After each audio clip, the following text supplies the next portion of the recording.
trying to put the thing on. Hang on. Hi. Wow, it's done something weird. Hey everyone, how's it going?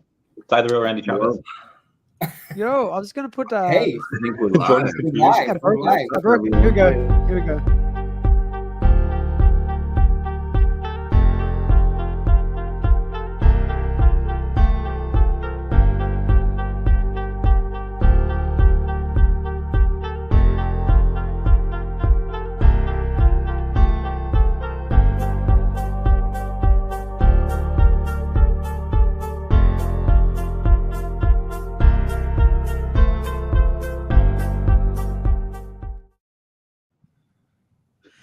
Yo, Round the Coververse, episode 68. We had some technical difficulties at the start. And, I hope people saw that 5 seconds of awkwardness. It showed like 9 people watching, so it's very few. Yeah, but, it was about 12 to 13 seconds, but everyone will be able to catch that on the replay. That's right, on the replay, it'll be like, what's going on here? But it did something weird I've never seen before. It had like an error at the top, and it said end stream, but it also said go live. So I'm guessing because I've streamed to both X and to YouTube, one of them didn't work. I don't know which, but I just had to click go live, and then it went, and then. Yeah. Well, we were streaming on YouTube, so that was live. I guess the X part didn't. Yeah, YouTube was live. I mean, X they're still working on their stuff, right? Like they've only had videos still for a few months. Yeah. And they're still growing. Ooh, we got a lot of people. In the coming year, they'll be able to compete better with YouTube, so there will be less censorship. You see the April Fool's joke Mr. Beast said? He said he's only putting his videos on Twitter now. So that was his April Fool's joke. But and Elon Musk replied to him. He's like, "Do it." Of course he did. That's funny. But I do know Mr. Beast said he made a lot of money having redoing old videos from YouTube and putting them on X. He made a huge amount of money on that. Oh, I bet. So I guess the ads are pretty good on X at the moment. Well, I mean, if you're Mr. Beast, you know. What's happening? So, whoa. Okay. Alrighty. So, what news do we have to go over today, Randy? What do you think is probably the most? Oh, I mean, from last week. I mean, do we cover from last Tuesday and then? Probably, yeah. Probably. I mean, if we do that, what do we have? We had Ghost Spider that we had to cover. A lot of people matching their mints of their Miles Morales. We had Clever Jerk paying, I think, like 5,600 for the number 8008 mint number. Or maybe that wasn't that. Maybe that was another one. You had there were just so many epic mint numbers that have been sold. Like the 1977 that sold for $10,000. Wow. So it seems like the mint numbers are really going first, and then it'll be the floors will rise after that, because you can't have hundreds of thousands going to these special mint numbers and the floors not rise. So I think that's a big one. What happened? I spoke to, I saw Patient Hodler was saying that he thinks that NFTs are sort of a few months behind the rest of the crypto narrative, and he was saying probably he thinks it's going to really NFT is going to really take off towards September, October this year. So that'll be interesting if that's what happens. It happened last time, so if it happens the same way again, yeah, I'm not surprised. I won't be surprised. Yeah, I guess Google Analytics said the NFTs trailed the crypto narrative by about 10 months. And the thing is like, I think that people just continue to forget that things pump in narratives, and things pump at different times. The gaming narrative, where are all those tokens now? No one's talking about those tokens anymore, right? I mean, but they were like all the rage like 6 months ago. Doc, don't talk about gaming to me. All my tokens are down like a lot. yeah, but see, that's the thing is, and also on top of that, people seem to think that the narrative will continue forever. And that it won't drop like it does. Meme coins, they're pumping right now. Up only, baby, up only. Meme coins are gonna drop, guys. And I don't know, maybe it'll be a week, maybe it'll be a month, but like at some point in the near future, meme coins are gonna tank, and everyone's gonna be switching to the next new narrative. You guys obviously are probably all up to date with Solana. It's really having a problem at the moment. I tried to do some transactions, not yesterday, day before, like 3 or 4 of them in a row, just all failing. I gave up on it, and the token was dropping before I even got to cash out of it. So I was like, I'll just leave it for now. I'll hodl it. Yeah, so everyone's moving over to base. And remember base 3 weeks ago, right? Solana was going like crazy. Everyone's like, Solana, how much Solana you got? Oh my gosh, Solana. And that like should be your warning signal when everyone's like, whatever it is, oh my gosh, Solana, and it's up only. It just goes like, when you start hearing that, be like, yeah, I'm concerned. And what do we see? Well, Solana got really popular, so hackers can spoof transactions because it's so cheap. And so they're flooding Solana right now and breaking it, right? So they're trying to update it so that, there's some cost to hackers, higher cost to hackers trying to do that without increasing transaction costs for everyone. But part of the problem is the cost is so cheap on Solana that hackers can spoof for a very low cost. And they're getting some reward out of the low cost that they're spending in it.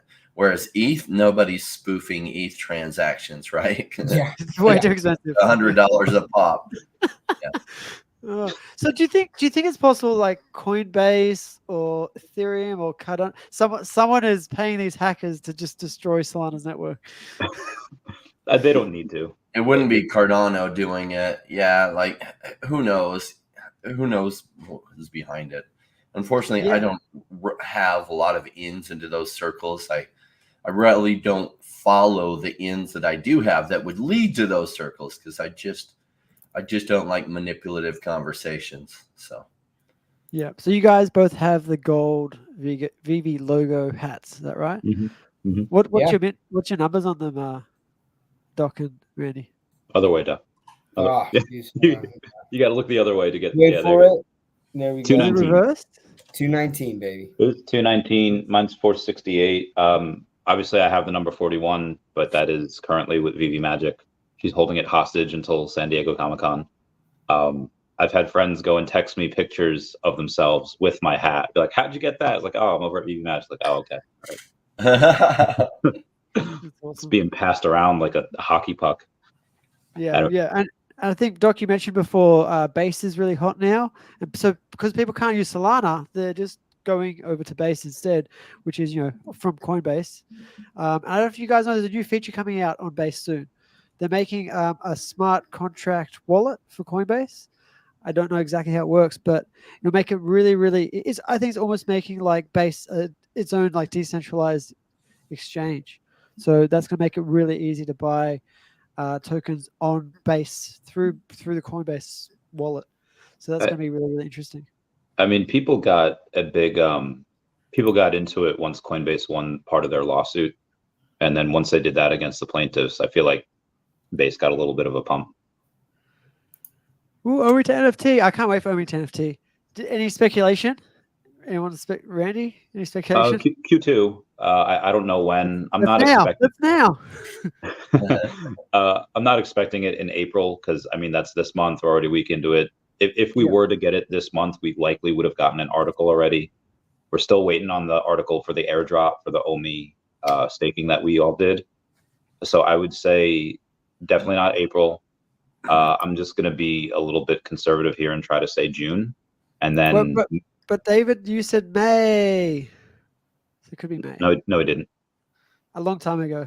Was it 2021? It's like May. Do you remember the MAY with like the spacing between his Was letters? it like a Justin Timberlake meme? Like I don't know. It was like a joke. David, you just saw that joke. He's like it's everything's coming in May. Do you remember that? No, I mean I remember like the MAY, but I don't remember that being tied to only the NFT. Oh, someone was posting it last week on Around Coinverse in the comments. They're saying, David, you said May, so it is possible next month. That would be like maybe the blow off, start of the blow off top for OMI. That'd be cool. Anyway, I would say if we are to get it in June, we'll look for a article around. I would say May, but once we get the article, I'd say give it 1 to 2 weeks, and then it'll go live probably around that time. Millennium Falcon, May 4th. Oh yeah, we do have Star Wars month coming up, so that'll really help. I mean, not that Veve needs it. They grossed I think 200 something grand. just between Saturday and Sunday with the Spider-Man and the Cars collectibles. So they're doing all right. Yeah, still making a ton of money, aren't they? It's awesome. Yeah. So, did you guys? Me and Dr. Stuff already talked about this on, I think, Wednesday. Did you guys see David and Dan speak over this last week to Elite Comics and then to Vincent Zerzola? No. I think I saw something about it on Twitter. What were the highlights? I actually put it in my Samsung notes here. So let me see. Let me bring that up. I went over it a bit with Dr. Stuff, so it'll be a quick 30-second blurb here. Dan started off with Dragon Ball Z reference by saying that David was a level 9,000 collector. Thought that was great. They confirmed that they've sold over 5 million comics to date. David has a cool Wolverine comic behind him, a Superman comic, and then a Morty drawing from Rick and Morty that he was asked about as well. Hopefully we get that soon. David actually pulled out a bunch of Frank Miller artwork to show after he was asked. Dan got to nerd out a bit by telling us he rearranges his collectible shelves every few months and how he loves to collect, showing genuine passion for the company. And when asked about energy consumption for minting NFTs, Dan said that they can mint an entire collection for the same energy that a laptop would use for just 1 month. He mentioned the Veve blog, goes on to prove that digital collecting is a much more environmentally safe and friendly than physical collecting. David mentions that aside from Marvel, they're speaking with other comic book publishers as well. He makes sure to mention manga publishers as well as multi-languages, as in multiple ways to read. And then a couple days later, he went on and said that we are getting Planet of the Apes, Alien, and Predator comics as well. So, hella pumped for that. So that was kind of just the highlights. Oh, that's awesome. That's cool. I can't wait for the anime manga type stuff. And obviously, you can see, I want Dragon Ball Z. Come on. 9,000. Yeah, that'd be cool. And Doc, I saw you and was it you and Randy did with Foster Hill on yeah. That was awesome. That was a really cool stream. It was unexpected. I mean, Randy and I was just planning on initially just doing a live stream. It was just going to be me, and then I was like, Doc, I want Randy on there. It's been so long. So I made the announcement, and then Veve, it was like literally 20 minutes after pretty soon after I made the announcement that Veve came on and said that they were doing a live stream like an hour after, or like an hour after, like I was supposed to start. And I'm like, well, like, let's just wait until after they do theirs. So then there's even more to talk about. So rescheduled that. And then we had just started, and then Foster like hit us up and was like, hey, you know, if you want, I can come jump on. And then it was just like a Q&A session, basically, where we talked to Foster and got some clarification on some good things with the OMI token and the season 1 rewards and going into season 2. So, yeah, I found it really, really bullish. I'm pretty sure I was cooking dinner the whole time. I was just watching you guys, and so I've got like a Bluetooth speaker hooked up, and I've got like a little adjustable. It's actually like a mobile phone holder, but I think it's for cars or something. But I've hooked it up in my kitchen, so I've got like my phone sitting there and a speaker while I'm cooking. I can easily watch YouTube. It's really, really handy. So I like to multitask. You know, men can multitask, guys. It's possible. You know, it was like the longest stream I've ever done too. I think it ended up being like 3.5 hours long. It was almost 4. I was just like, I definitely didn't catch 4 hours of it. Jeez. Yeah, I got a couple hours. Definitely long. And I was like, after 4 hours, I was exhausted, and I'm like, I have no idea how Randy does these like 3-day streams. You know, Randy's a machine. Oh, it's wild, man. Simulation confirmed. Simulation. By the way, you guys, speaking of simulation, you guys have a fun Eclipse day? You guys able to go and take part in that? Yeah, not for me. No, but I saw the comment from Mo Collectors. Google Trends is trending this question for Google. Why my eyes hurt? Oh my gosh. Yeah. Oh my You're supposed to use glasses, right? You're supposed to use special glasses. It should say because your IQ is low.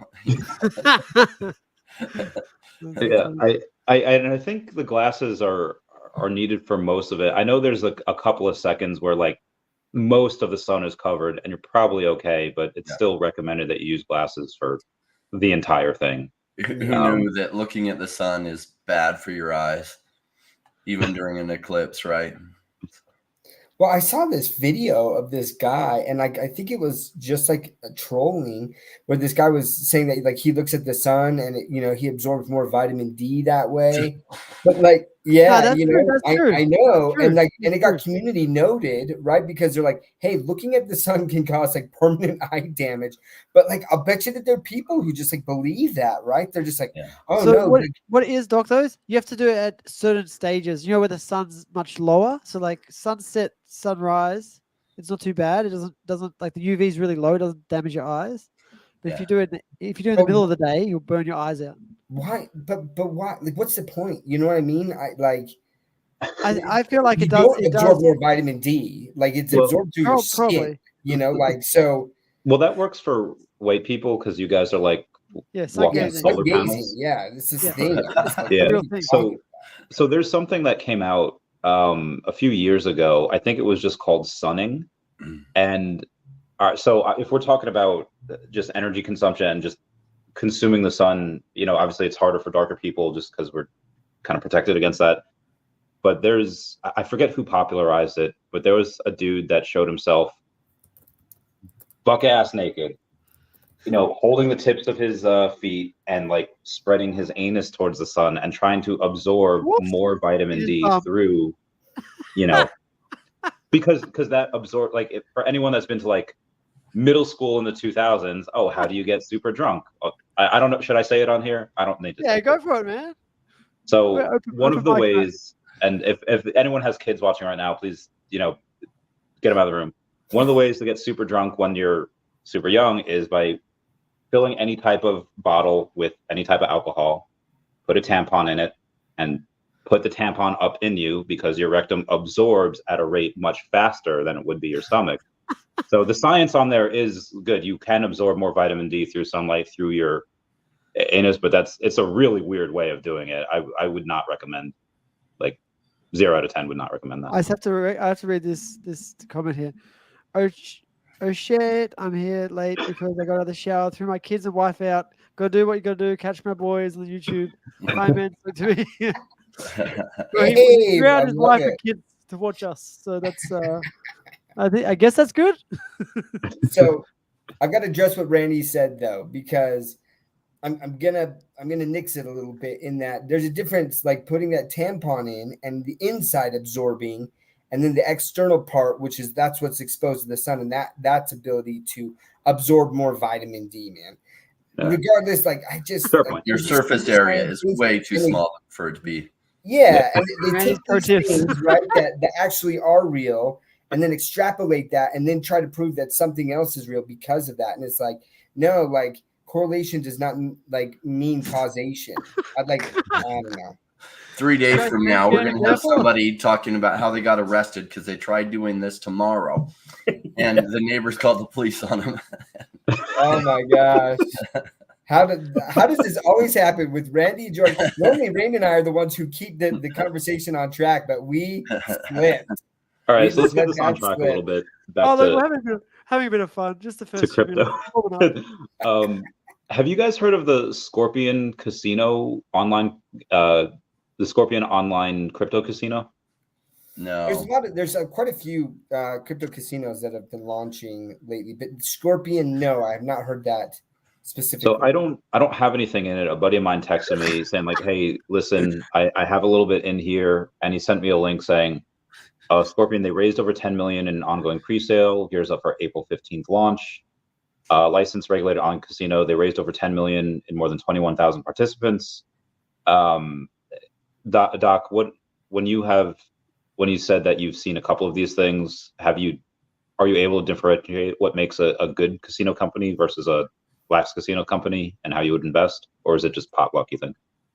I mean, so here's the thing. I mean, these partners, they have to have some sort of fiat, like they have to have a banking relationship. Like man, there's a lot that goes into crypto, like gambling, like online casinos, and the regulations around that, especially in the US, are wild, right? Yeah. So anything that I'm seeing, if there's like an online gambling crypto casino that's allowing US residents, that to me is already a red flag, to be honest. Because they have to have this online they have to have a banking partner, and that banking partner, when they are onboarding that client, the KYC and all of the regulations, like it takes a significant amount of time. There's so much there. So as I'm seeing a lot of these raises, like in VC groups and stuff, I'm just not touching it. Doesn't mean that you can't make money, but like to me, it's too risky.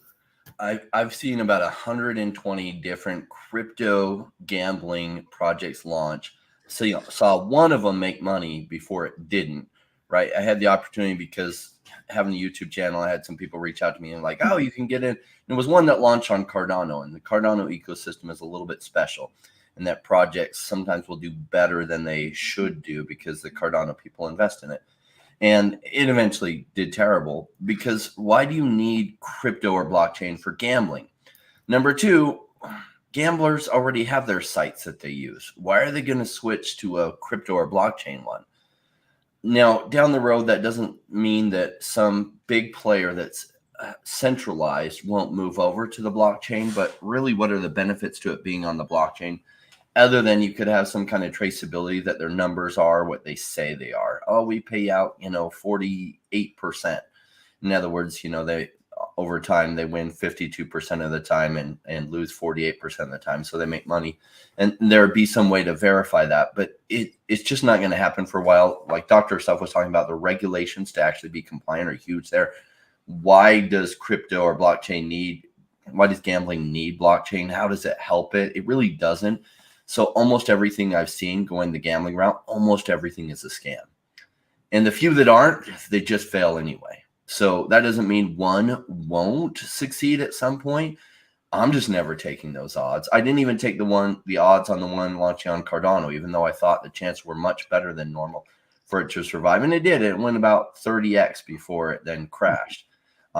But like they wanted me to then talk about it to my audience. I was like, no way. I can't talk about it to my audience. I'm not going to invest in this. Talk to my audience who can't get in the pre-sale and get them wrecked. No way. So, and one other thing, Randy, that I'll speak to is typically what happens is this. So like, as a counterpoint to what Rain said, crypto people are degens. So if they're going to find a way to make money and like, they'll gamble. Like crypto is already gambling. So like, I feel like there's already like this draw to that. So I think that people will put money in that, and some of them will start to work. But then what happens is the regulators find out and they'll shut the site down, and they don't care, right? The people who launch the token, they don't care because they've made the money. It's not expensive to set up these gambling games like online, right? Like, so they can set that up, and then they're just like, the regulator shut us down, sorry, and then they just take the money and then they start up another one. So like you can make money. They say they raised 10 million. Do we know that they raised 10 million? Right. So, I guess we don't. We don't. And they always make those kind of claims, right? That's the kind of claim. Look, we're legitimate because we've raised 10 million. It's like, show us that you raised 10 million. They could have raised it at $10 million valuation. Yeah. Which would be or they could have had the left hand pay them 10 million, right? And then but it was like their own money so I don't touch that. The percent chance of losing money on it is like 98.3%. So I just don't take those odds. I don't take anywhere near those odds. I got to address something real quick with what Crazy Dan's saying about this base token. I think it's really important because Crazy Dan is looking at this base token. So first and foremost, base does not have an official token. Yeah. So this base token or whatever you're seeing there, it's either a meme coin or it is like a honeypot or a scam token there. Yeah. And like Sean's saying, the liquidity is not locked. That's a big deal.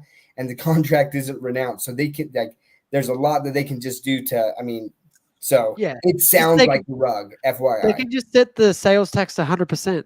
Yeah. You can't sell. Or they could just mint more tokens and then just dump it and then, bounce. There's unlimited. Once it's not renounced, there's lots of things they can do. Let's see. So if we're getting back into crypto, there's something that hi Ryan Lamping. Oh, good to see you too. Man, you are super jacked. Dude, if that's really Ryan Lamping, holy crap. That is really Ryan Lamping. I got some work to do. Whoa. I was just watching the Friends episode where they were going to use, I think, like Brad Pitt's Chandler and Monica were going to use Brad Pitt's sperm to have a baby, and it's like he's spermtastic. You know, they couldn't have kids, so they were okay. Yeah. He's spermtastic. I don't know. Something about that picture makes me think of that. Anyway, so Modern Investor goes on and he says, try to smooth move out of that. Modern Investor goes and says, the fact that the previous all-time high was 0.012, talking about OMI, so 1.2 cents, and people are saying that 2 cents will make them happy is the craziest thing that he's ever seen. He says that altcoins tend to go up 20 to 40x from their previous high. It's supposed to be the first bull run for a lot of people. So I just want to break that down. One, this is the first time that people are investing in crypto. A lot of people are first-time investors. But I think we have since been disabused of this notion that not all altcoins go to 20, 40x their all-time high. That's a very select few cherry-picked. Right? Yeah. Okay. Right. I would agree that, and Rain, you can speak to this even more, but honestly, like, there aren't a ton of tokens that surpass their all-time high. If they've gone through one cycle, then the next cycle they surpass that previous all-time high. And like some of them do, right? Like definitely do. And the ones that typically do have strong fundamentals. They persisted through the bear market, and then there's a reason that they're still around. The companies were making money and they're doing those things. So one of the reasons that there's such a high percentage of tokens that don't surpass their all-time high the next cycle is because they're not around the next cycle. So there's that first and foremost, right? But then there is something to say about hype, where that the saying fundamentals are stronger than fundamentals. Like yes and no, it's all about timing. But when something first launches, a lot of the tokens aren't out, right? And so the price point of those tokens can hit pretty significant price points. But if you look at the actual market cap, the fully diluted valuation, right? That's what you have to look at with price points there. And so what was the fully diluted market cap of OMI at the time at 1.2 cents, right? Anyways, those are things to take into consideration, but not when he says most tokens do a 20 to 40x, like past their all-time high, that is not correct. I'll also say something else there, Doc. Exactly what you're saying about dilution and market cap. Ecomi or OMI actually made a higher market cap at 008 in 2022 than it did in 2021. Right. The token unlocked. Yeah, right. So it actually had, I think it was about just over 3 billion market cap, whereas it only hit like 2.5 billion in 2021. So yeah, it's all about the market cap and the dilution and everything. And if you look at that, a lot of people don't understand market cap, and it took me a while to understand it. But I think like a huge amount of people just don't understand it, and they potentially never will if they don't put the time and energy into properly understanding it. They just see the number and they're like, oh, I went to this number, so it could definitely go to this number again. But it only had 10% supply out here, and now it has 100% supply out, and it's probably never going to get there again, or it might only get halfway there. That makes sense. If you think about it, like what are we doing here in crypto, or what are we looking for? And I guess some people it's different things. I'm here to make massive amounts of money. So I'm looking at patterns, and I'm looking for patterns where I feel like the odds are stacked in my favor. And so in order to be able to find those patterns, you have to be able to screen out a lot of the patterns that are not favorable to you, screen out a lot of what I call the shit. And 70% of crypto is shit. And they're dead projects, or they were never good projects to begin with. And then so you're looking at the 30%, and then you're looking for those that have patterns that you like. What I like to see is a super active team delivering an actual product or service that people want and need. This idea of digital collectibles is going to be massive. Like most of the world hasn't woken up to them yet, but in many ways, like Bitcoin has a lot of superior properties to gold. I think digital collectibles have a lot of superior properties to physical collectibles. It's way easier to sell. It's easy to take them with you. If you move to a different country, you don't have to move a whole room. One thing like shipping, like most digital collectibles mostly only sell in the US or physical collectibles, because then they can trust and rely on the shipping. If you have to ship something to Peru, it might get confiscated in customs because somebody wants to give it to their kid. And so digital collectibles wipes out all that mess, and people can just sell it from somebody in Canada to somebody in Peru like that without even having to know where the person is. As social media becomes bigger and integrates with our ability to show off or flex the different collectibles we have, then it goes really, really big, because we love to flex what's important to us. And that's when the bigger money comes in. That's what happened with Bored Ape Yacht Club, is there was some crypto awareness. Bitcoin was all the rage. All these people are focusing on crypto. And then people with lots amount of money want to flex their digital collectibles, their NFTs or their Bored Ape Yacht Club. And that became a massive flex for those who were getting into crypto to show how aware they were of what was going on. And people were paying $1.2 million for a little ape JPEG because it was a social flex. And we'll see that again. And we'll see money come in. What I like about Veve's positioning is it's one of the biggest leaders. I mean, there's also Flow Blockchain with NBA Top Shots, NFL All Day, and other things, but those are like sports moments, like sports cards. Veve is killing it with top intellectual property, with like Star Wars and Marvel, and then the comics on top of it.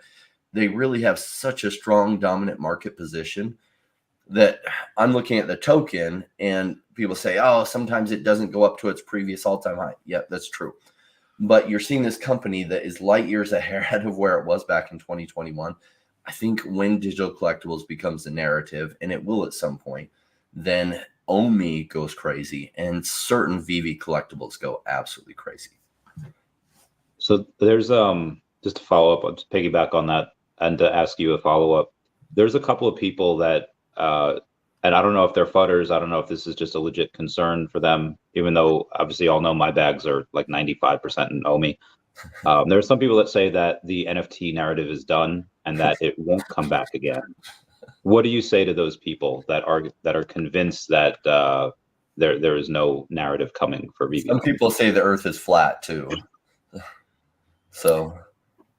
Yeah, like who are these people saying that, right? And what experience do they have? Like, how long have they been in crypto? Like that's the thing, right? Just because like someone has a Twitter account or even a Twitter following, like that somehow they become an expert. Like you have to dive into who are these people, what experience do they have, and like where is that assumption coming from? Like what foundation are they basing that off of, right? Now, like why, like, and you can do that with us too, right? So like where are we coming from when we say that there will be another and like digital collectibles narrative, right? Or an NFT narrative. And we would just say that historically you look back and like these narratives go in cycles. Like there was a privacy narrative, right? There was a DeFi narrative. There's a gaming narrative, like, and they hit over and over again. And NFTs are still new. Now, the type of NFT narrative that's going to hit, it's not going to be the same one that hit last time. It's not going to be like PFPs.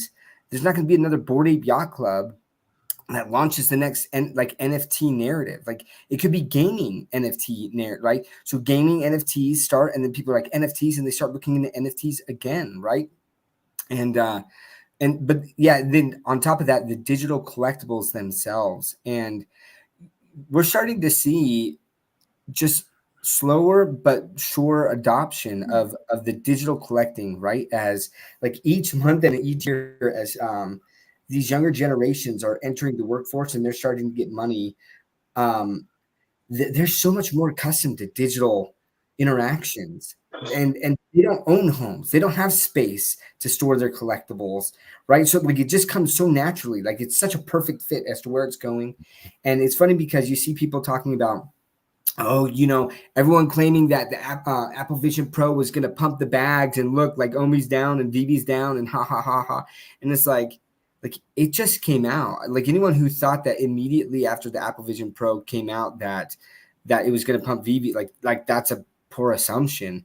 But what it's going to do is it's going to elevate and expedite the adoption of digital collecting. Like that's what's going to happen as more and more apps are created, and as Veve even integrates more and more into the Apple Vision Pro, into the Veveverse, or you know, being able to interact with your collectibles instead of just on a screen, because I saw Sanjay doing that, and that's okay, right? With the Apple Vision Pro, like you can use the app, but it's 2D.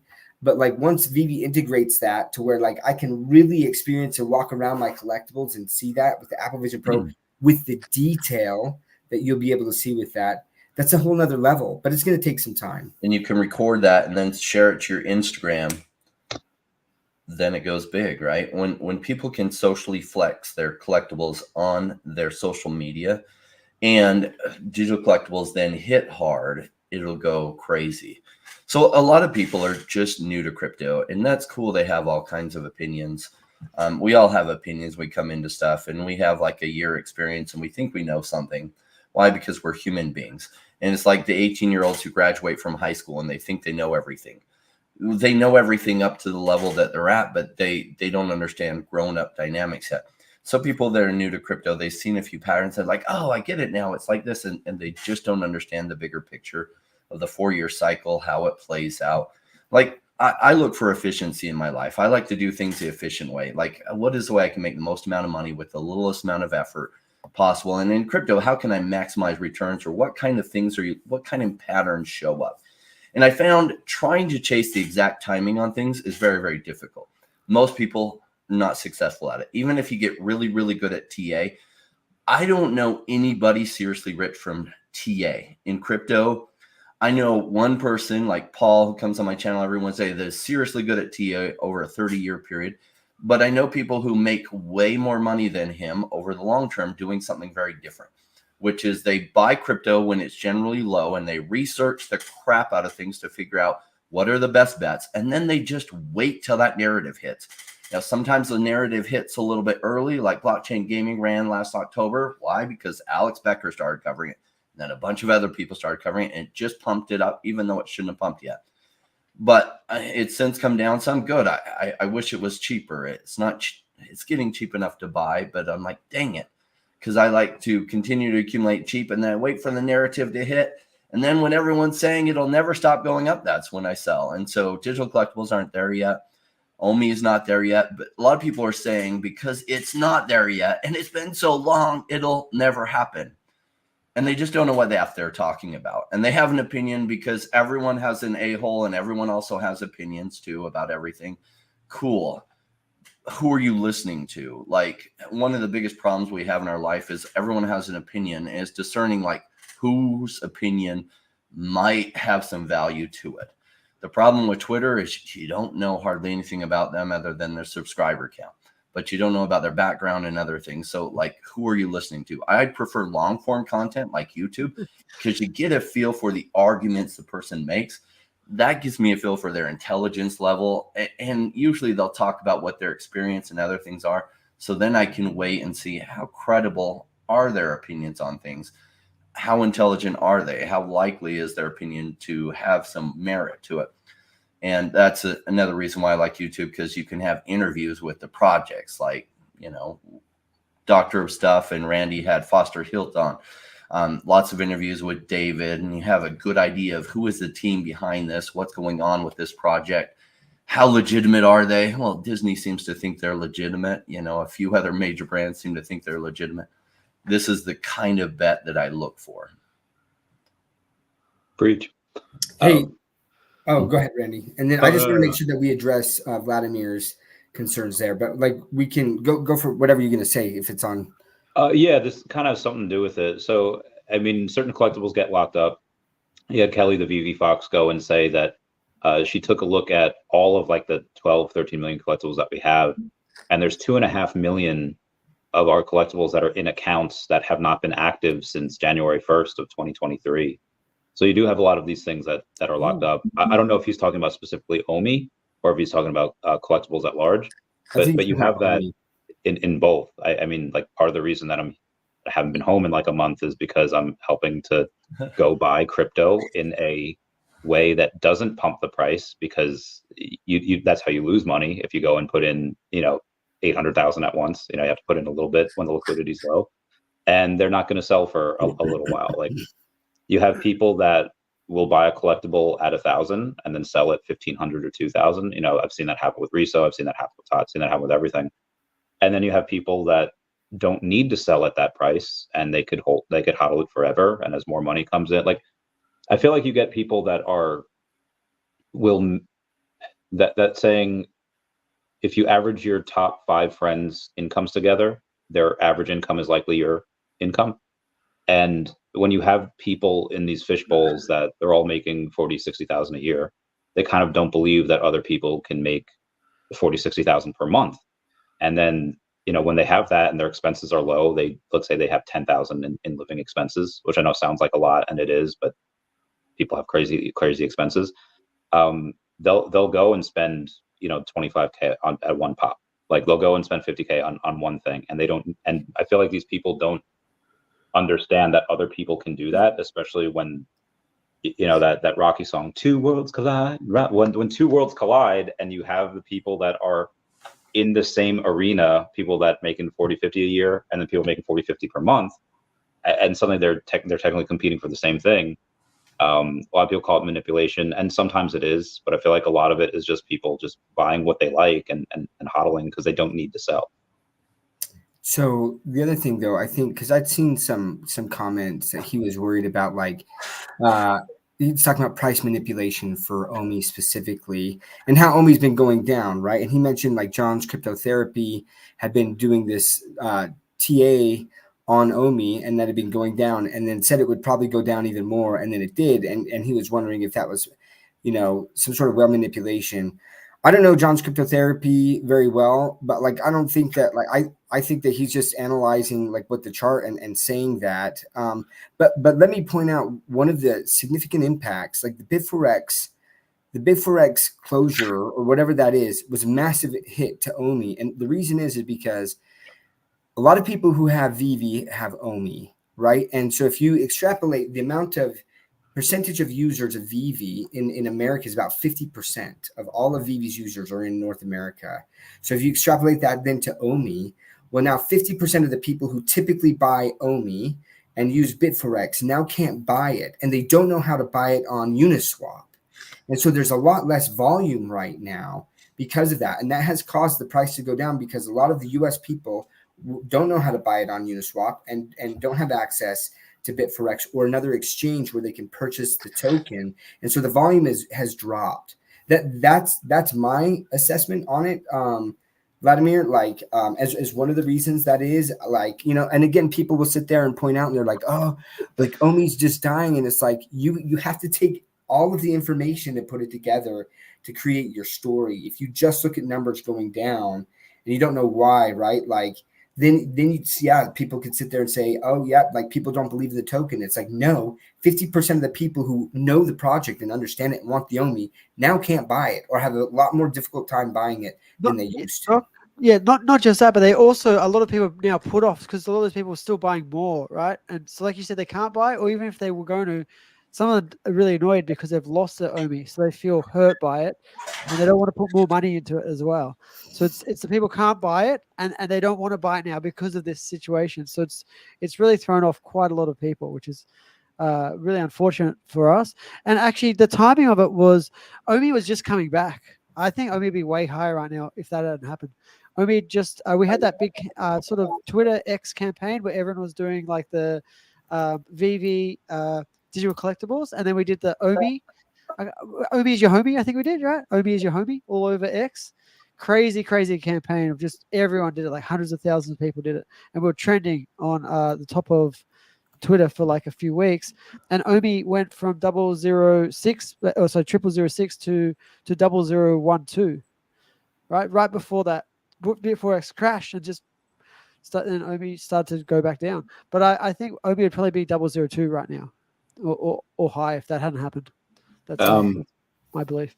And I'll just say this: so if you guys don't think that the Veve, like the OMI team, understands this massive pain point, like you're wrong. Like they absolutely see. Like Foster Hill keeps talking about accessibility for the token. You know what accessibility for the token is easier ways to get access to the token, to purchase it. One of the easiest ways that that's going to happen is the ability to buy L2 OMI on the app with a credit card. Like that's happening. Like that like there's no doubt in my mind that they're working on that. How long that takes, but like they can see how much like that will grease the wheels of the ecosystem to do that. But we're gonna have to wait till OMI to NFT. There's no reason to have that if you don't have OMI to NFT. So you need to go the steps, right? You're gonna need to have OMI to NFT first, and then they'll integrate that. And maybe it's not going to be exactly in that format, but the team is definitely working on easier ways for especially US people to access the token, right? And to be able to buy it and to utilize that within the app. That has to be absolutely one of their biggest goals right now. Yeah, 100%. I just want to address something. This is a great opportunity for a learning experience. Somebody in the chat named Atim has some very strong opinions. Sometimes because people express their opinions very strongly, other people sometimes think they know something. So thinking it will happen is delusional too. OMI has no reason for attracting whales.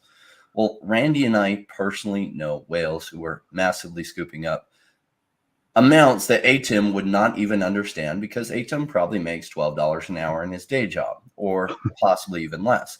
Why, there's worlds beyond what Atim understands. And so he sees the world like an 18-year-old just by his comments, and he thinks he knows something because he graduated high school and it's like, oh my gosh, I was like, knew everything compared to what the other 18-year-olds knew. And he doesn't realize the world's so much bigger than what he understands. So he's expressing himself very strongly, but his understanding of things is so small. Like, OMI will not attract whales. Oh, what the F? Like, that is the stupidest statement I've heard all week. So congratulations, Atim. That is like the dumbest statement I have heard this he gets the gold entire star. week, going back a week from now, and possibly even this month. So yes, I'm calling you out for saying stupid things. If you say stupid things, I will call you out on it. If you say smart things, I will call you out on it. That is a really stupid comment. Of course, OMI is going to attract whales. They have massive IP for their digital collectibles out there. And when the digital collectibles narrative hits, people will say, oh my gosh, I don't want to buy all these digital collectibles. How can I buy a project that's associated with it? We saw the same thing happen with Sandbox and Decentraland. Their tokens were kind of useless tokens. But when the metaverse narrative hit, all these people were like, man, I want to invest in a metaverse, but what do? I don't, buying the land is too complicated. And they just threw money at the tokens like crazy. And the tokens went up 200x, some even more than that. So like, your statement just reflects that you're just new to this. And it's okay to be new. Being humble about what you don't know is the best way to get good at this. Probably you're not going to get good at this. A lot of your theses are going to prove to be wrong. You're going to get frustrated and you're just going to leave the space. And I see this every day. Most of the people who started in crypto with me in 2017, you'd think they would all be rich. The truth is 98% of them aren't even around in crypto. Why? Just because they came in, they did a bunch of the wrong things, lost money, did not stick around, did not spend the time to learn to be good at this. They just figured crypto doesn't work. And their thesis of how they're approaching crypto didn't work. They were doing things wrong. When you do things wrong, you get bad results every time. And so they just didn't take the time to learn to be good at this, to recognize good patterns like strong team, massive intellectual property, digital collectibles are superior to physical collectibles in some way. We will go through an awareness boom at a certain point, and then the certain VV collectibles will go crazy and the OMI token will go crazy. And there's a 98% chance or higher that it will play out like that. This is the type of bet I look to play. Now, you can take that other 2% chance, which clearly you're doing great. We're going to know in a year to a year and a half who was right and who was wrong. 2% chance it was you that was right. So I mean, I just wanted to say something. Yeah, let me jump in. Well, I mean, I'm going to say my thing. I know that Rain has that strong opinion. Like, I don't agree with calling someone stupid because they have a different opinion. Like, I get what, like, Atim definitely came out with a strong opinion. And I disagree with that, right? And look, to his point, like the fact that he's not seeing what's happening behind the scenes, that's fair that you don't see that. But just because you don't see something happening behind the scenes doesn't mean it's not happening, right? Atim, like, is a part of this community. And yeah, I'm definitely not down for attacking people in the community. But the way that was commented, I can understand kind of the reaction that Rain had. But look, like, that's okay. Like, everyone's going to have their opinion and do with it accordingly, right? Like, if you don't believe that OMI can attract whales, don't buy the token. Don't get into it, right? You have to believe in it.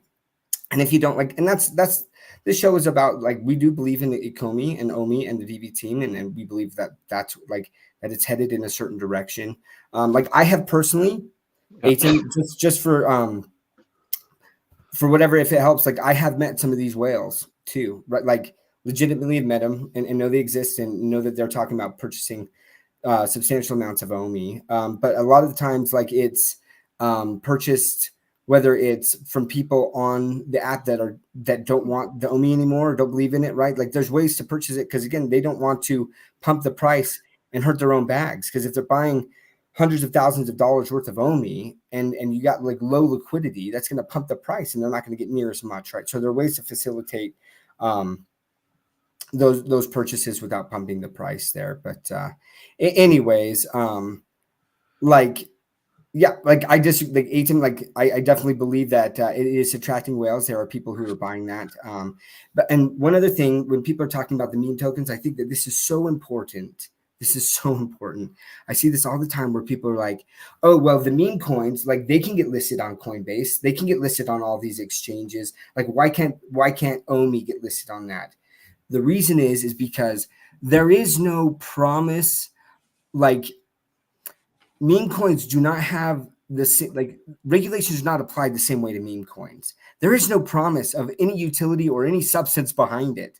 Like everyone knows that I'm buying this meme coin and there's nothing. They're developing nothing. This is just a meme and it's all speculation. And because of that, like these exchanges feel very comfortable listing the tokens, and there's a lot of speculation going on. So there's a lot of trading volume and exchanges make a lot of money off of that. But honestly, like you cannot compare, and I said this before, you can't compare meme coins to OMI. It's comparing apples to lasagna, as Puddin Cheeks had helped me with that comparison, you know, on the interview with Foster Hill, right? Like they're just two different things. So anyway, that's my spiel there. And there's someone in the comments. Now, I wasn't calling ATEM stupid, but I was calling his argument stupid. And his argument was stupid. That came across differently than how I heard it. So I appreciate the clarification there. Yeah.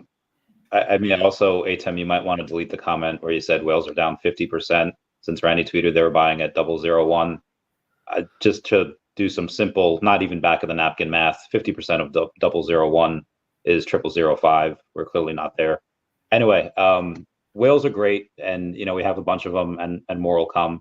But outside of that, you know, that saying, what would you rather have, 100% of one person's effort or 1% of 100 people's effort?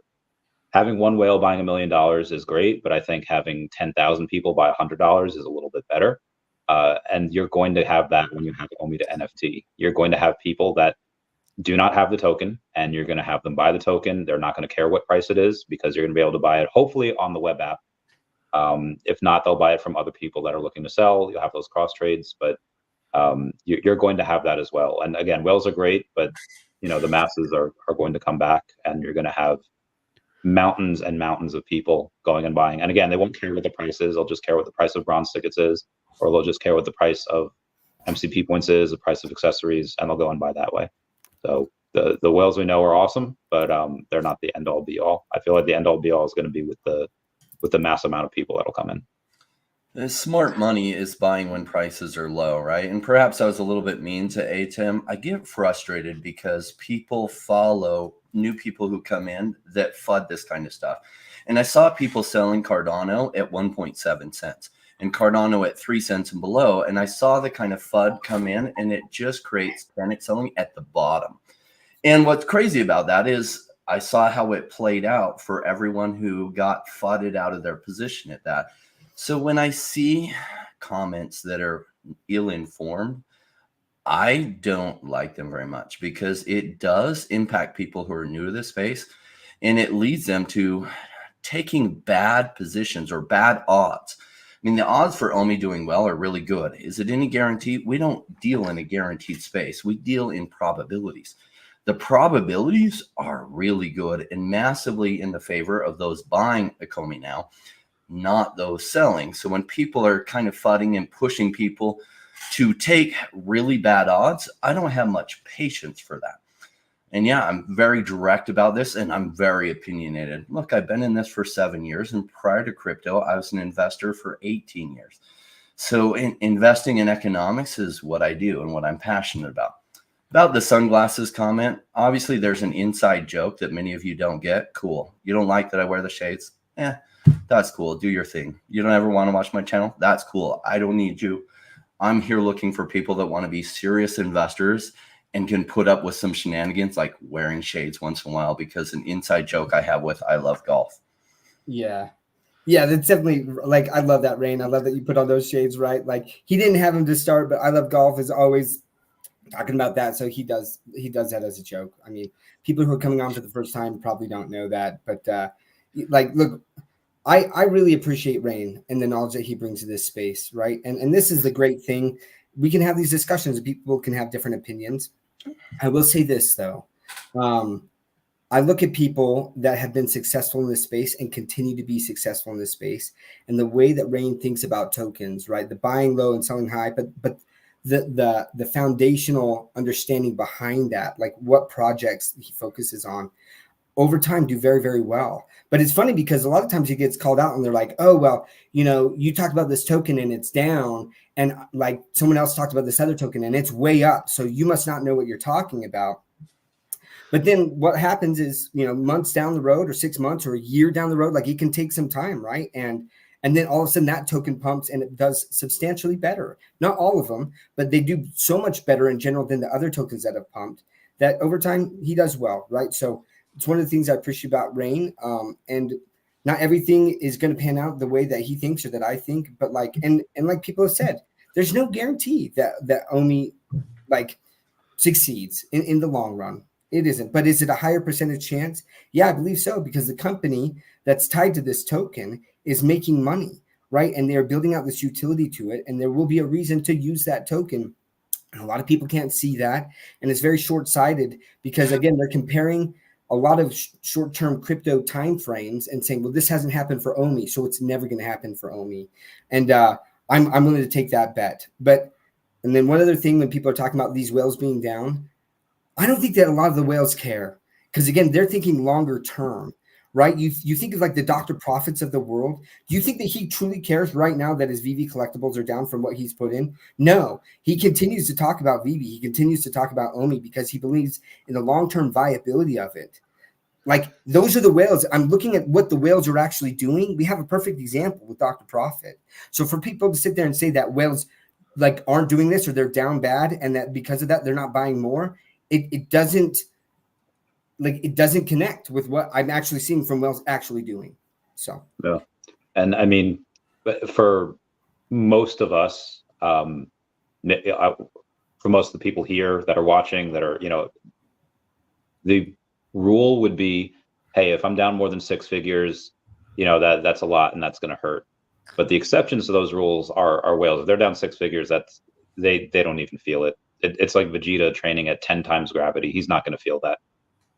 If they're down multiple 7 figures, sure. Yeah, you know, that might hurt a little bit, depending on the size. But Curious George had a comment saying that they don't treat OMI like an investment token. Part of the issues that I heard people say a couple of years ago, saying like, oh, they're not treating the collectibles like investments. You know, a lot of us are investors. Okay, you might think that you're an investor and that's great, and in some ways, you know, a lot of us are. But if you go and look at things like an investment, the SEC is going to look at these things like an investment. But because the team was super smart and said, oh, these are just digital collectibles, that just tends to be, they would not look at them as securities. That's just the game they're trying to play. So with OMI, it's not really an investment thing. It's just, hey, this is going to add to your collection. Now, are we investing in it in hopes of major 100, 200x gains? I know I am, but officially the team can't go and say, buy it now while it's low and we're going to pump the price for you. That's silly. The team's not going to want to do that. I think Captain Kurt, or who was it, Sven had a good observation. And really that's what this is about. It's really about the frustrations, right? Because it feels like OMI is going slow motion. And it's hard at this phase in the bull run when you see meme coins taking off and you know that there's no utility behind them. You're like, what the F? Why are they running? And that does shake a lot of people out of meaningful positions to chase into where the hype is. And I see this happen every cycle. Happened last cycle too. Bitcoin starts running, a few other things pop off, meme coins pop off, because brand new people coming into crypto, they don't know how to vet any substance. In fact, substance just confuses them. But memes are easy and kind of fun, and so they literally throw money at memes. I mean, I've had 3 calls in the last month of people that were like, oh, you're in crypto, right? Yeah, I just bought some Dogecoin. I bought some Shiba. And like, they always gravitate towards the memes when they don't know anything about crypto. Then the money, as Bitcoin goes higher, the money starts rolling into substance. The meme coins start to go away. People still holding the meme coins get absolutely trashed and burned as money then rolls into substance, and substance becomes a thing. So we're not at the substance part yet. And it can be frustrating waiting for the substance, and it shakes a lot of people out. And a lot of new people shake a lot of other new people out because the frustrations that people are already feeling, then when they hear FUD about it, they're like, oh my gosh. And then they want to jump into some meme coin because that's where they feel the action is. Cool. You're big grown-ups. You can do whatever you want. I try to educate people about a different path to take that works out with better results, but hell, listen to me or don't. I don't really care. I don't do this YouTube because I need the money from it. It doesn't pay hardly anything, but I do know what patterns lead to better probabilities.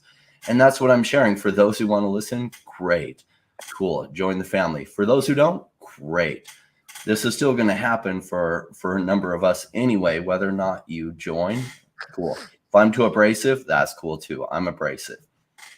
Just part of, being right a lot. You sometimes get very opinionated, sometimes very strong in those opinions. Awesome. I'd also like to point out, guys, that we have 440 people watching live right now. 440. I'm pretty sure that's our highest number we've ever got. So obviously crypto's starting to heat up, guys. You guys saw Bitcoin's head towards another all-time high. It's probably going to be today, tomorrow. It'll probably hit another all-time high and just keep pushing. It's a very exciting time in crypto time, crypto land.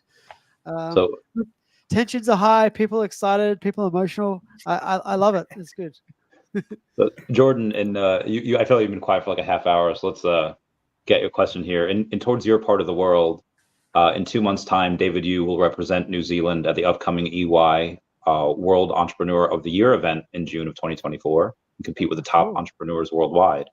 If OMI's up a bit by then, will you go and see it live? Will you go and film for us? You would need to be up significantly, like a 008. That would be plenty of money that I could just cash a little bit out and go. So in New Zealand, you said? Yeah. You're closer than any of us. I love New Zealand. I've been there a couple of times, and I definitely want to go back. I would probably take the family and go on a cruise on the way there because that's what we did last time. It's really fun cruising to New Zealand from Australia. They actually have a port that leaves from Melbourne, where I'm from. So I don't normally, for most cruises, I have to fly to Sydney first to then get on the dock there, get on the cruise line. But for the one that goes to New Zealand, they go straight from Melbourne. So that'd be really fun. It'd be a fun cruise on the way there. Get to see David Yu. That'd be cool. Cruise on the way back. Yeah, why not? Why not? Let's get OMI moving, guys. Let's go. We had another question from Superstar Money. Where is he? Here he goes. He goes, I would like everyone to answer this. So after OMI, what's your favorite token or coin? Rain, do you want to go first? My favorite coin that I hold probably be Bumper.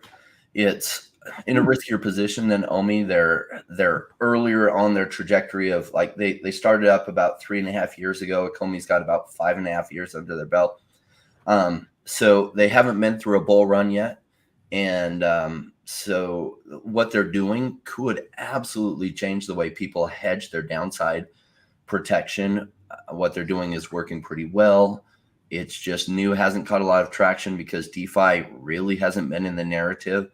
And so the upside potential on it, if it doesn't catch a lot of traction, might be 10x or 20x. If it does really become the thing and they stand a chance of that, then the upside could be like 1,000x. The reason why I rate the probabilities pretty good on it is because in interviews with them, they said they have a couple of years runway worth of money.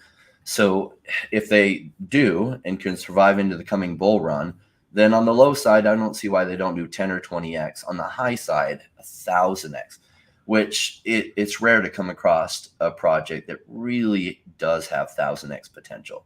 So will it go that way? I don't know. I mean, I bet on Axie Infinity. Axie Infinity, I had to be patient 2.5 years before it finally really played out. And then it did, and it did thousands of X's. Will Bumper? I don't know. I hold a lot of it because I like the probabilities. And even if it doesn't really catch traction, I don't see why it doesn't do at least modestly well. Awesome. Doc, you're up. You're up for the chopping block. I like Well, like it depends, right? There's ones that I like that I think will do well, but not have. I don't think that they have as big of a potential for crazy multiples, but I still think will do well, right? So when you're saying like my next favorite token, like I don't know. Favorite, yeah. Personally, favorite. What makes you like excited? Doesn't matter on the return. Well, okay, if we're going that way, like I don't think that this one is the one that is going to do as big of exits. It's already done a pretty significant like multiple from public price. The public price I think was like 4.5 cents, and now it's at, if I look at it. So sorry, the project is called Entangle. Entangle. I don't think I've heard of that one. Entangle, and it is What's it pretty about? special. Tell me more. So I'm intrigued. yeah. So the ticker symbol is NGL. It trades on ETH, and right now the price is $1.62, right? So that's pretty substantial. You got to have 4 cents. You got to have 4 cents. I got a pre-sale. Okay, so you're not like 30x, roughly.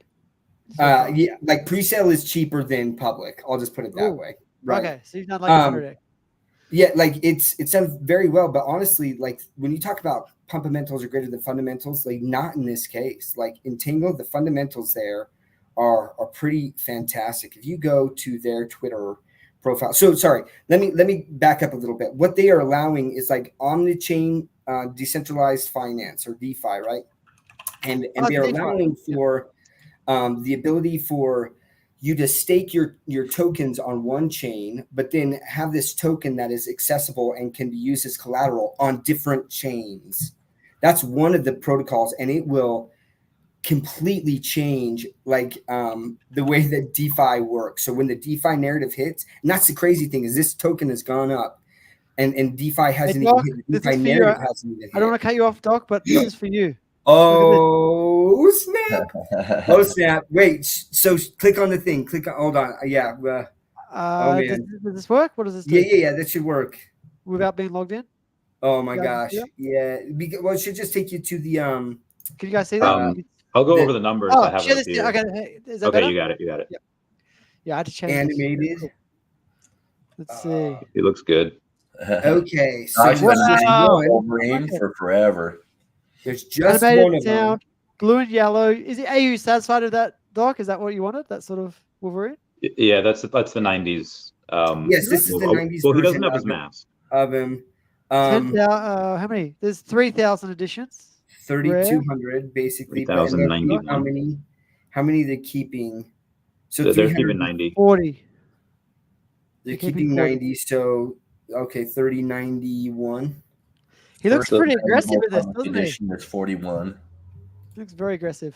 Look at his face. Yeah, this is a great thing. So they'll go. Obviously, people will spend tens of thousands of MCP points on this, but it'll be. This will gross 154,000 for them in seconds. This won't make it to 11:17. It'll be done by 11:15, 11:16.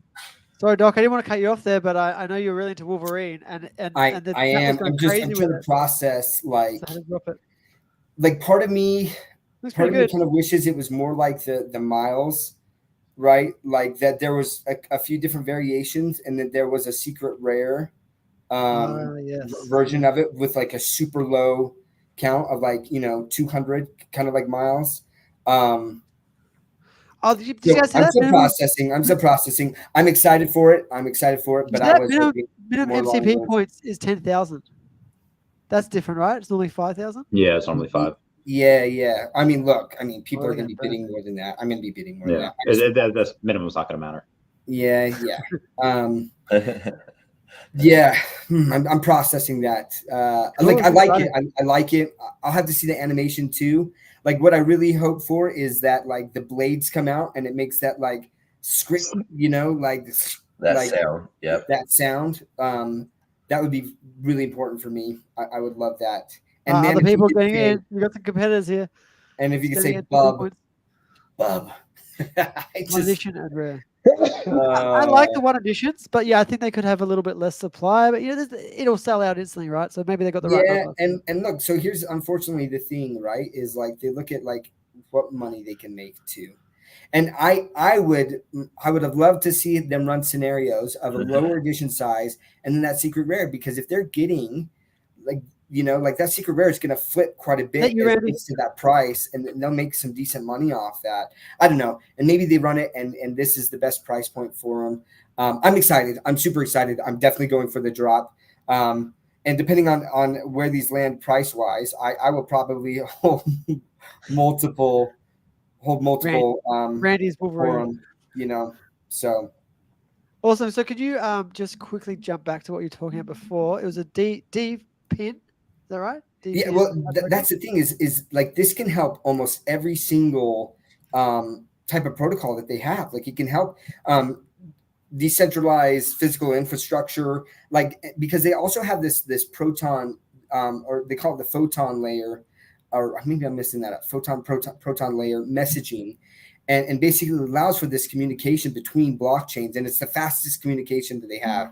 Now it's on testnet so far, but if this comes to mainnet, honestly, and then it comes into a narrative, this I still think could do extremely well, even from the prices that like people got. Did you know the market cap it is now? Roughly market cap? Well, the fully diluted value was around, I think they have 1 billion tokens. So I think the fully diluted value is about like 1.6 billion. So it'd be 160 billion? Or 1.6 billion? Yeah, so it's 194 market cap, 195 million right now, but with a fully diluted valuation of 1.6 billion, right? I get you. Yeah. But again, like if, like you should see the Randy just bought some? Is that right? Yeah, I bought about $1,000 worth of NGL. Just if Dr. Stuff believes in it and it's his favorite token outside of OMI, then I'll chuck 1,000 in. I definitely think I am. It's funny because I was extremely up on my token, and I was like, do I want to sell? Not because I'm greedy. I just like, or I'm just newly launched. Is that right? Right. Yeah, it's like launched about like a month and a half ago. Wow. Okay. Yeah. Yeah, but like you'll see me tweet about it a lot. Like I'm tweeting about, I'm listening to Spaces and just like everything that they're doing. They just released, like if someone wants to do a deep dive into it, they just released kind of an updated like walkthrough of what their token does, and it's pretty substantial. And so when I talk about fundamentals and like the tokens that have like the potential to impact things, whether it's through like real life businesses or even to help the crypto space. If you look at how many partners they have and all these collaborations they're doing, it is substantial. I haven't seen anything like it in a long time. So, and it's still early. It's only been out for a couple of weeks publicly, but it's already got a really big market cap. It does. So, do I think that it's going to pump crazy from where it's at right now? No, I still think it could do really well, but that's why I was asking him, like, do you want me to talk about a token that I think could go crazy, but is a lot higher risk? No, so it's about what you personally like. That's what I think the question is about. I do like Contango. And so do you know the rough vesting schedule? Is it going to release like half the supply this year or? Yeah. So the vesting schedule, I don't know if I can publicly talk about that. I'd have to look. Okay. No, don't stress. Don't stress. Yeah. I'm sure people can research it and find out themselves. That's cool. Yeah. The tokenomics are out there, and let me go ahead and talk. Like, let's hear what Randy's and yours are, Jordan. Yeah. I want to hear Randy's. Randy, what's your favorite? I'll follow up on that. Randy, what's your favorite pick? Obviously, other than OMI, because OMI is your number one. Actually, guys, you know what? I just realized I got to go. Oh yes. We got so caught up in Wolverine and everything. You guys are awesome. Hey. I appreciate the conversation. I know things got a little heated.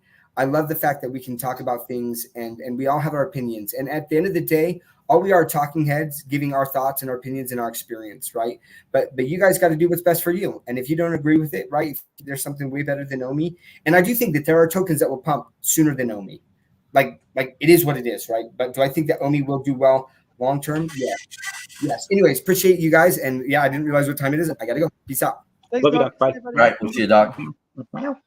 My bottom partner is can't call him that. Anyway, so there's somebody mentioned Earth 2's Essence will be my favorite token, and it's not launched yet. It's you can get it on the Earth 2 game, and that will likely, that. So you can buy it. Can you buy it? You can. It'll be available in May on Uniswap. And again, They're not going directly to Coinbase or Binance because, again, the regulatory minefield. So just saying DEXs for now. They did the same thing as OMI. They decided to go and not launch 2 years ago. in the bear market, and they decided to wait until at or around the halving, which I thought was great. But no, it's not actually a thing that you could buy yet. So the tokens that we have are technically not, so I outside of that, the stuff that you could actually buy right now. What's your favorite? Well, the outside of OMI, I'd say the most that I have is Flow. And obviously that is like the jock version of OMI, but this has got all the sports and everyone that's into sports, which is I got Flow. Men. I got Flow as well. But that I don't think that's going to do the best. That's likely the safest, and will still do 20 to 40x, give or take. But I really, really like Definity, and I'm not done buying my bags yet. I'm not done. Like, there's a crazy amount of potential with that. Yeah, and me and Rain have both interviewed Manu. Well, he's interviewed him multiple times. I've only publicly interviewed him once. That there's a good amount that I'll have in that. There's a large amount that the whales are going into in that, and we're not done buying, so maybe I shouldn't be talking about it. Cap. I just looked it up. 6 million market cap. Yeah, it's still very early. Yeah, and I think the fully diluted is 7. So it's not like NGL, which again, I just bought some NGL, and I'll probably buy more. But NGL has like $194 million market cap, and it has $1 billion fully diluted value. Well, I mean, Cryptoys helps just because of the IP, and I think that once Cryptoys gets their secondary market online, it'll help, and that could help them survive. But it's really just about the sports, the jock stuff, and digital collecting. Like Veve doesn't really have, outside of the Joseph Parker boxer, they don't really have sports yet. That's coming, but yeah. But Definity, it's not like Definity has 6 million in market cap right now, and the fully diluted is 600 million. No, the fully diluted is just 7 million. So it's got. He was joking, Randy. He was. Okay. But yeah. So I like this low market cap. It's going to have some crazy, amazing partnerships. The team is really solid. Manu's really, really smart. Mm-hmm. So that would probably be my second favorite token. Awesome. Yeah, I've watched the interviews of Rain and Manu. Yeah. Is that how you say his name? Manu? Yeah. Manu. Yeah. He's brilliant. I like it when founders of projects are really highly intelligent, but also very articulate. So Bumper, Manu from Definity, if you listen to him, he's super intelligent. I've got a good bag of Definity as well. Yeah, high level connections to make what he's doing happen. Already, like, very experienced in that space with these same partners, just essentially helping banks and sovereign wealth funds and pool VCs and other VCs be able to invest in crypto in pathways that they're already used to doing. Mostly Europe and Africa and Asia, a little bit in the US, but the US is much trickier and the laws are fuzzier than they are in Europe. Europe's already done some clarification and they have some guidelines to go by. US, that's still not out yet. So awesome. So that now leads to my favorite pick. I think Randy will know what it is. We talked about it last week. Randy went on, but my favorite pick at the moment, other than OMI, is actually a meme coin called Chuck. And that's because I got in on the pre-sale. I got in early, and it's really, really fun. Have you heard about it, Randy? You probably saw it on your feed a little bit. It's just about Chuck Norris, right? But it's Chuck Norris as a dog. So it's quite fun. It's playful. I wouldn't go crazy on it. I do have a decent bag of it. It's not my biggest bag by far. But I think it's going to do like 100x. It is a meme coin. It's on base. We were talking about earlier, Solana is really struggling. So all the meme coiners are going from Solana. They're going to base. So anything on base right now is blowing up. Anything memed. I think Chuck right now is 4 million market cap. For 8 days old, 4 million market cap is awesome. There's I think it's almost 1,500 holders now. So it's quite a lot of holders. It's not just all in one person's bag. Yeah, so that's my favorite pick in the moment. Go check it out, chuckonbase.io if you're interested in that. I also want to do a quick shout out to our sponsor, which is Epico Games. You guys have heard about Epico quite a lot for me. Epico have a Web3 gaming platform they're building. They've got Epico Regal, the mobile game, which is quite fun, and you can already play. And I've spent several hours on it. I'm in the top 20 players in the world now of Epico Regal. Spent way too much time on it, but I find it's really fun because you can play a 2-minute game, right? There's not many games you can play. It's a quick 2-minute game. You get in and out, and you're done. So it's great when you got some spare time. You're bored. You can have fun with that. I've now started to play. I played the world's best player at Epico Regal. He kicked my ass, but it was fun. I took out one of his towers. Yeah, so it's a lot of fun. So definitely check out Epico if you're interested as well. Yeah, and I'll say we'll put it back to you, Rain, for some sort of. We'll go through the parting words. I think we might wrap it up pretty soon. Yeah, a lot of it. I gotta, Like crypto is such an minutes. amazing place to be able to grow your money, right? So when I was young, I was from a pretty poor family, and I was fascinated that other people were rich and had money. And why are some people rich and other people aren't? And, they say, oh, they're inherited and stuff. And if you read books like The Millionaire Next Door, you learn that most inherited wealth is squandered because they don't know how to use it well. So there's this side of learning how to use money well. And so I really delved into that because I later wanted to have money, and I didn't have connections. My family didn't have connections. I essentially had to go out and work and grow myself. And I turned to real estate investment because real estate investment is one of the greatest ways you can go from not rich to rich over time as you become good at it. And then in 2017, when I found crypto, I was like, oh, this is technology that is going to change the world. But of course, like most people who are new, I did savagely bad. I invested 15,000, turned into 165, 172,000 ish, and then went all the way down to 3,000. I was like, oh crap, and I too, when I was new, thought I knew something.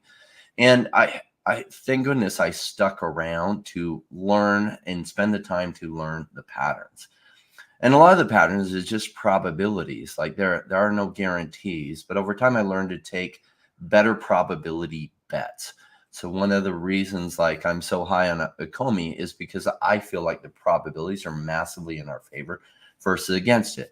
Now there is a lot of frustrations. Oh my gosh, it's taking so long. And I did watch a lot of people sell their Axie Infinity at lows. I saw a lot of people sell their Cardano at these lows because people don't have the patience to withstand these frustrations. And so when people are frustrated already and other people are flooding them, it does shake a lot of people out at the bottoms, which I hate seeing because, gosh, oftentimes the other side is just 6 months away.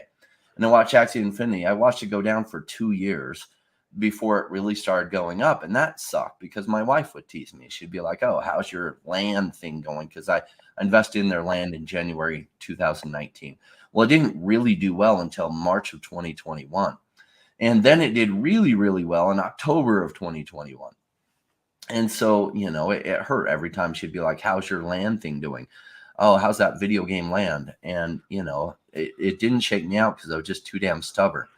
And so like a lot of it is being stubborn enough to make money in crypto. And sure, OMI, like it is like squeezing lemon on people's wounds when a lot of people are down on it, and OMI's gone down, a lot of frustration. And a lot of people have this recency bias because it hasn't happened. They decide that it will never happen. And they don't realize how wrong that is. I assign the probabilities to OMI as one of the best probabilities in the crypto space. That's why I come on this show. That's why I'm big and I cover it. I'm not always right in crypto. I am very often right. And like one of the big things I covered that I lost half my audience for in March of 2021, most of my audience was like really big on Cardano because I was talking about Cardano when it was dirt cheap and it had gone to $1.20. My audience like, talk about Cardano. And I talked about this Batman on the blockchain thing by this company, Veve, that had OMI behind it. I didn't even know how to pronounce the app. I was calling it Veve when I covered it in March of 2020. And you should have heard the comments then.